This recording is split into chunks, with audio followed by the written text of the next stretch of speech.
בעוד שבוע יפוג תוקפו של חוק טל, ורגע לפני פשרה חדשה, תחקיר חדשות 10 חושף הערב את השיטה שאותה נוקטים בחורי ישיבות כדי להונות את המדינה. מצד אחד, רישומים פיקטיביים לישיבות, כולל ההטבות והפטור מהשירות הצבאי.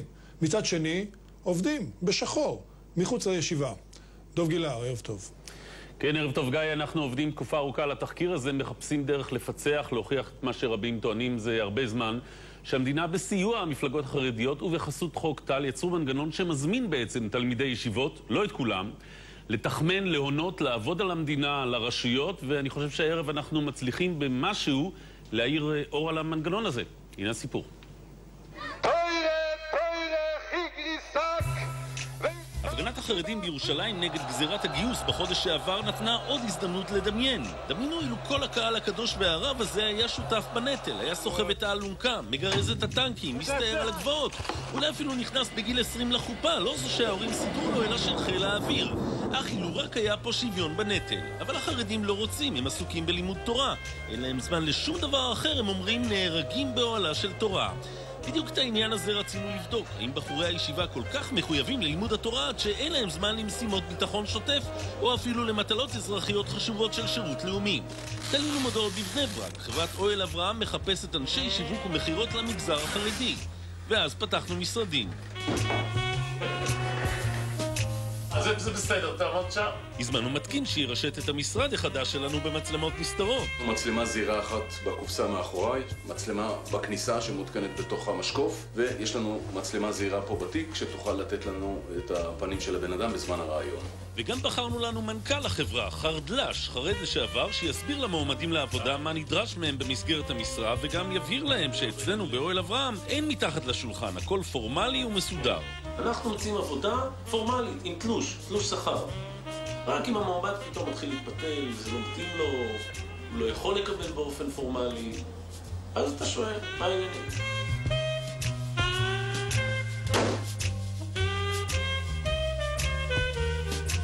ואז התחלנו בתהליך המיון. שלום. שלום. קצת בלגן. בתחילה אנחנו מכירים את המועמדים. באזור בני ברק. בכמה אתה יודע? 22. 19 וחצי. אחר כך מפרטים על המשרה. חברה שמשאבי אנוש במגזר החרדי. אנחנו מדברים בעיקר על אנשי שיווק בשטח. ולבסוף מרחיבים על התנאים. אנחנו עובדים על משכורת חודשית, ואחרי זה בונוסים, סוף החודש תקבל לא 3,000 שקל, 4,000 שקל. האמת שהעבודה שרצינו להציע לאברכים או התמורה לעבודה היא פחות חשובה. עניין אותנו מה קורה כשמבהירים לבחורי הישיבה הצעירים שהמשכורת שמוצעת להם צריכה להיות פורמלית, או בלשונם בלבן, כלומר לא בשחור. הבחור הראשון מעיד על עצמו שהוא אברך, בחור נשוי שאמור לבלות את רוב זמנו בישיבה, בלימודים. מבחינת עבודה, אתה אחד שיכול לעבוד תחת פלוש או ש... לא, ממש לא. רגע, מה הבעיה בעיקר היא הצבא? צריך להבין, האברך הצעיר מפחד מתלוש לא רק בגלל שיאלץ לשלם מס הכנסה. להבדיל מהשיפוצניק החילוני המצוי, האברך יאבד גם חבילת הטבות כלכליות גדולה עם היוודע שהוא עובד. הוא יאבד את שכר האברך בסך 820 שקלים, את הבטחת ההכנסה מהמדינה בגובה 1,040, תוספת מהישיבה ומהכולל שיכולה להגיע גם ל2,000 שקל, הנחות שונות בארנונה ובגני הילדים, חבילה כלכלית נאה שמגיעה לכמה אלפי שקלים. ומעל הכל ייאלץ להתגייס לצבא, כי הפר את התחייבותו לעסוק אך ורק בלימוד תורה. באמת, אני הייתי פה שלומד, אבל אני פה שלומד ולא משחק. שעות ערב ואחרי צהריים, יש לך? נגיד בצהריים, נגיד 1, עד הערב, עד 9. האברך השני טוען שהוא טיפוס שלומד, והנה מתברר שהבחור פנוי כל יום מאחת. שמע, הם בחברה חילונית עובדים תלושים, עכשיו נכנסים לעבוד איתנו. זה כאילו לא ברשמי תלוש לדעת. וגם הבחור הזה מסרב לקבל תלוש. עוברים למחפש העבודה הבא. אגב, יש לך בעיה לתלוש משכורת? כן. מה הבעיה? בעיה קצרה. עבדת כבר בעבר במקומות? עבדתי, אבל זה שחור. ואיך שעברת לך את העניין? זה רבנות, אני רוצה. את העבודה השחורה בעברו של בחור הישיבה השלישי סידרו לו, הוא אומר, ברבנות. הצליחו להביא לך את זה בלי תלוש? אותו אחד הביא את זה מזומן, הוא היה צריך לעשות את זה. כן, ואבא שלו, זה היה קשור על אבא שלו, אבא שלו כאילו עושה את זה. אבא שלו שלח אותו, לא על הכוח, הוא שלח אותי. אז הוא יביא לך, מישהו קיבל כסף לבן, הוא יעביר את זה לך. אתם מבינים את זה? במקום ללמוד בישיבה, הבחור שהיה יכול להיות צנחן או לפחות משגיח כשרות בצבא הולך ועובד בקומבינות לא חוקיות שמסדרים לו ברבנות. עוברים למועמד הרביעי. כמה שעות ביום אתה יכול לעבוד? 10 בבוקר כזה, עד 4-5. שעושה רושם שיש לו הרבה זמן פנוי, עם הצבא, מה אני עושה? אבל לא בשביל הצבא. באיזה מעמד אתה מבחינת הצבא? אני בן ישיבה. זאת אומרת, אתה הולך כל חצי שנה לביחור. כל חצי שנה לביחור, כן. ואם תעבור תצטרך להמשיך להגיד להם שאתה הולך בישיבה. ברור. זה כאילו להסתור אותי. אז מה עושים? גם לבחור הישיבה הזה יש קומבינה. אתה אותך, זה תשאיר לי, אני מקסימום רושם את הזה שלי לחבר או משהו כזה. שיש לו פטור? כן. חבר בגילך? מה זה? חבר בגיל, כן. איך הוא יש לו פטור? מה זה?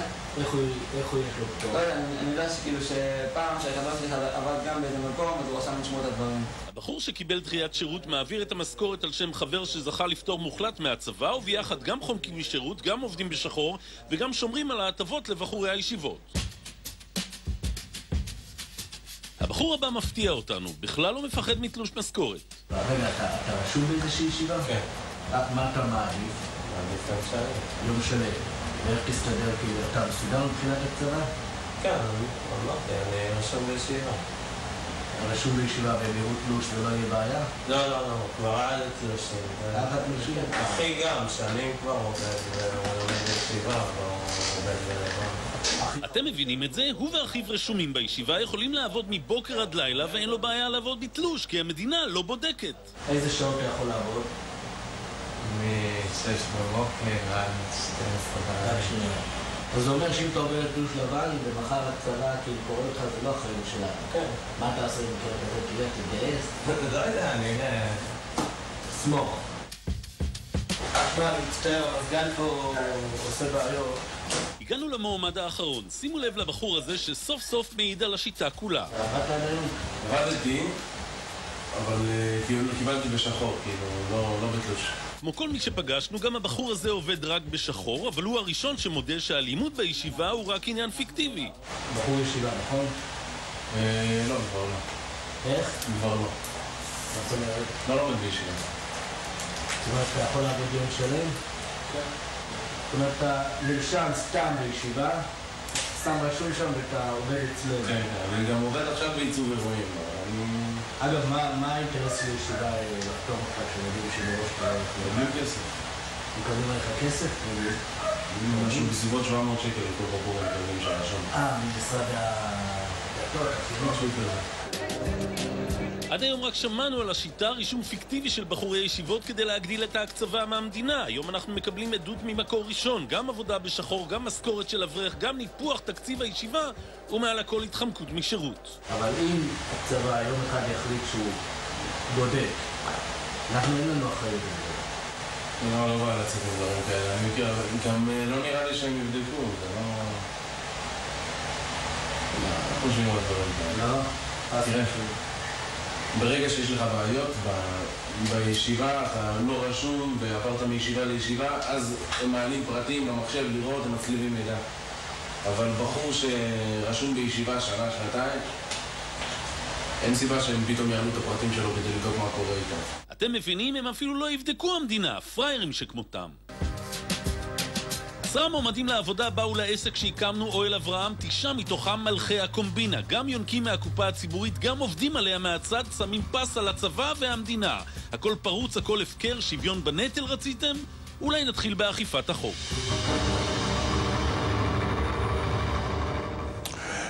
תגובות עוד יגיעו, דובי, אבל כבר היום אתה כבר מראה את זה מסביב. נכון, ראינו את התחקיר היום, גיא, לכמה גורמים, והתגובות נעות בין אמרנו לכם, ועכשיו סוף סוף האמת יצאה לאור של הפעילים למען שוויון בנטל. חבר הכנסת יוחנן פלסנר אומר, הוכחתם בדיוק את מה שכתבנו בדוח, שהמדינה היא שאחראית להקמת מנגנון ההונאה, וכמובן מדובר בתפוחים רקובים בלבד מכיוון המפלגות החרדיות. הוויכוח התמקד בשאלה אם הערנו תופעה שלמה או רק את העשבים השוטים. הוא בכל מקרה רק מתחיל. בכל מקרה תודה להילה שי וזן על העבודה המצוינת.